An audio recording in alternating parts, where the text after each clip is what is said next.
Hello students, I hope you are well. So students, आज की हम लोग इस वीडियो में पढ़ेंगे क्लास 10th का मैथ चैप्टर नंबर 3 एक्सरसाइज 3.5 का क्वेश्चन नंबर 2 का फर्स्ट पार्ट। सो स्टूडेंट्स, देखते हैं क्वेश्चन नंबर 2 का फर्स्ट पार्ट क्या है। For which value of A and B, कह रहा है ए और बी की क्या वैल्यू होगी। Does the following pair of linear equation have an infinite number of solution. यानी जब जो हमारे पास ये दो पेयर ऑफ लीनियर, यानी ये हमें इक्वेशन दो गिवन है, इसके इनफाइनाइट सोल्यूशन हो अगर, तो ए और बी की क्या वैल्यू होगी इसमें। ठीक है, ए और बी की हमने वैल्यू फाइंड करनी है यहाँ पे। तो कैसे फाइंड कर सकते हैं, देखें स्टूडेंट। सबसे पहले क्या हमें इनफाइनाइट मैनी सोल्यूशन गिवन है, इनफाइनाइट नंबर ऑफ सोल्यूशन ये गिवन है। तो जब हमारे पास इनफाइनाइट नंबर ऑफ सोल्यूशन होते हैं तो उसकी कंडीशन क्या होती है कि इनफाइनाइट नंबर ऑफ सोल्यूशन। जब इनफाइनाइट नंबर ऑफ सोल्यूशन होते हैं तो कंडीशन क्या होती है, a1 upon a2 this is equal to b1 upon b2 this is equal to c1 upon c2। Okay students, अब क्या करना है यहाँ पे, जब ये हमें कंडीशन गिवन है तो यहाँ पे देखते हैं सबसे पहले a1 और a2 क्या है।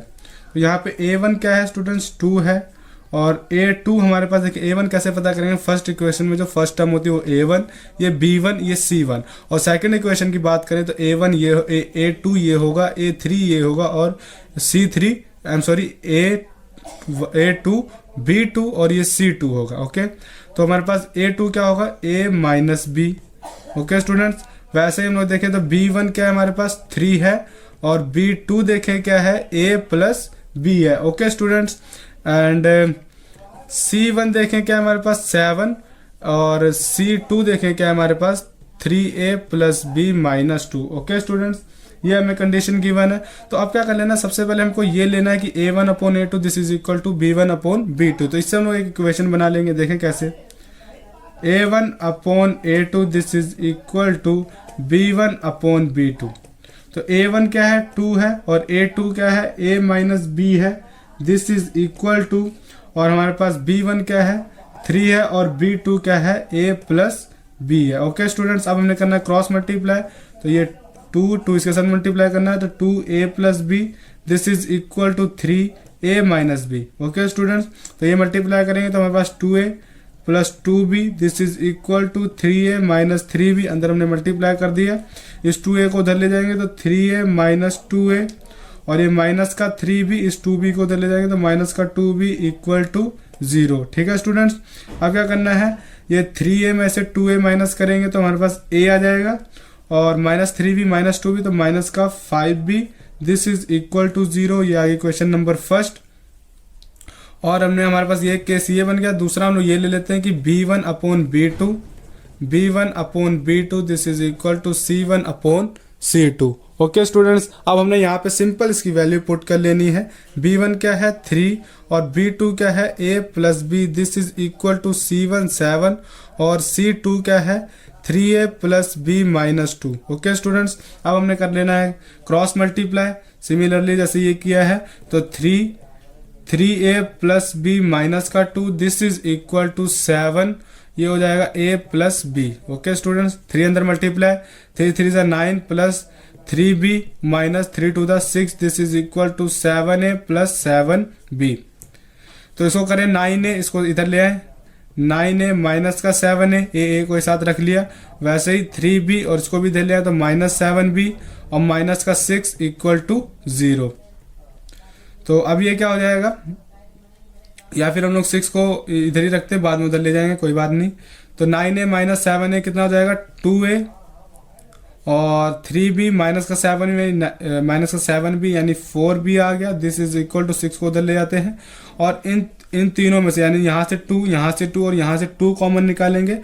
तो जो यहाँ से 2 कॉमन निकलेगा मैं आपको करके दिखा देता हूँ कैसे। यहाँ से 2 अगर कॉमन निकालें तो a माइनस 2 टू ज़ा 4b this is equal to, यहाँ से अगर एक 2 कॉमन निकालेंगे तो यहाँ 3 रह जाएगा। यानी यहाँ से या फिर ना निकालो, मैं आपको ऐसे इजी बताता हूँ, सिर्फ यहाँ से निकालो 2a माइनस 4b से 2 कॉमन निकालो तो यहाँ से a रह जाएगा, माइनस का 2b हो जाएगा।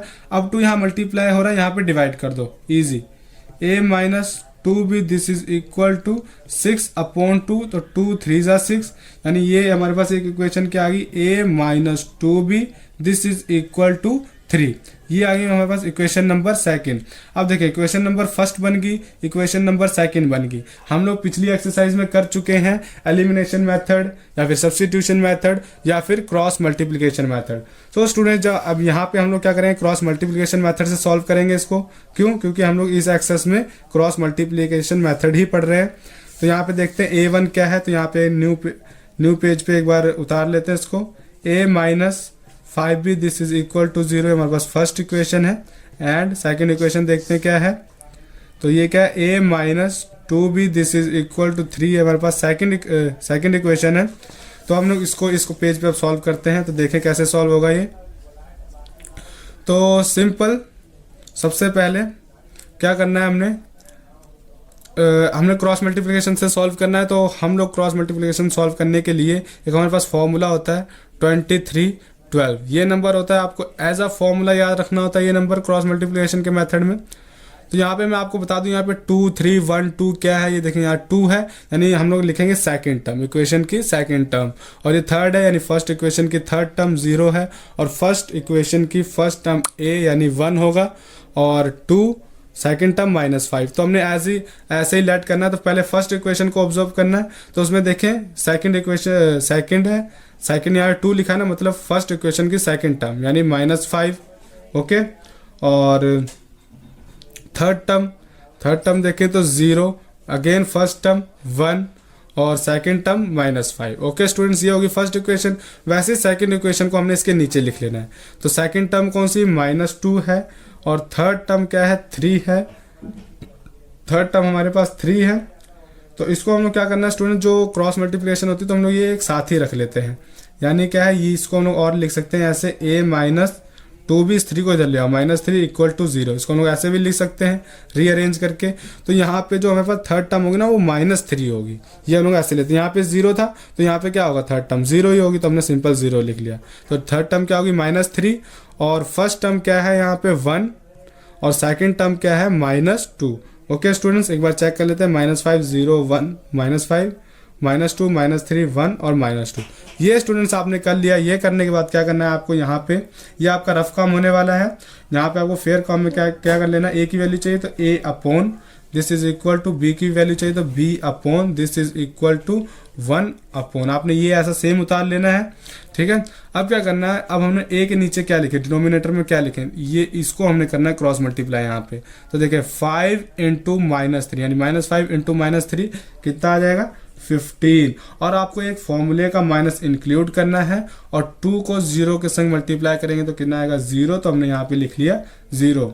ठीक है, अब क्या करना है, अब हमारे पास हो गया a का हो गया हमारे पास। अब हम लोग लिखेंगे b के नीचे, तो b के नीचे ये वाली मल्टीप्लाई करेंगे, वो लिखेंगे। तो 0 को जब हम लोग 1 से मल्टीप्लाई करेंगे तो हमारे पास 0 आएगा, और -3 को 1 के साथ मल्टीप्लाई करेंगे -3 आएगा।